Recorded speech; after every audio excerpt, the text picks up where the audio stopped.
I received a look at what I am doing email from Bernie Sanders. And because I hate comments or sound bites taken out of context, I decided to share the complete email without the, oh, send money part. You're welcome. The gist of his proposed legislation is having America take a stake in the developing AI revolution.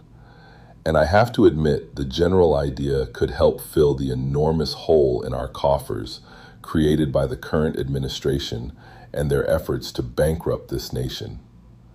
His first point I am all for. Sounds great.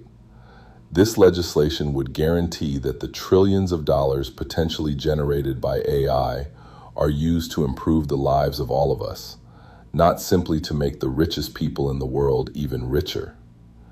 It's this part I have an issue with. Big Brother having a 50% voting and control share. The federal government would have the power through its voting shares and an equal representation on each company's board to block decisions that hurt our citizens and to push for policies that help them. Let's be honest, the American people still would not have a voice in how AI is developed. A few politicians would have that say. They would tell us it's our voice, but all you have to do is look at the gilding of bronze statues to understand what our voice is actually worth these days. Sorry, that just slipped out. Bernie's diagnosis is correct. AI is being built on the collective knowledge of humanity. Every book, article, conversation, and creative work ever digitized. The people who happen to own the compute infrastructure shouldn't be the sole beneficiaries of that collective inheritance. But his prescription has a fatal flaw. We have already seen the debate around AI and government power play out in real time. Anthropic, one of the companies named in Bernie's legislation, has publicly stated that it does not want its technology used for fully autonomous lethal weapons or the mass surveillance of Americans.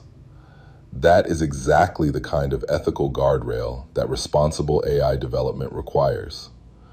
Do we really want whichever party happens to be in power having direct influence over whether those guardrails stay in place?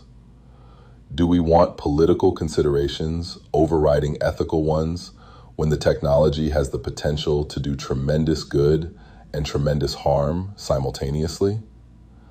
This isn't about losing jobs. It's about losing what's left of our freedom, our personal freedom. Do we really want anyone looking over our shoulder, reading everything we write? This article, a private letter, a conversation between a grandparent and a grandchild. So Bernie, 50% sounds good financially, but maybe it should be non-voting stock. I don't trust billionaires enough to hand them AI. I don't trust politicians enough to hand them AI either. We need guidelines. We need oversight. But that has to be done with the help of government, not by government. If the public is going to own a stake in AI, that ownership should be managed by an independent public trust, not elected politicians, not the companies themselves. An independent entity charged with protecting the public's investment while remaining insulated from political pressure and corporate influence. A public investment authority. Something like the Alaska Permanent Fund, created to ensure that the wealth generated from a public resource actually benefited the public rather than whoever happened to be in power when the resource was discovered.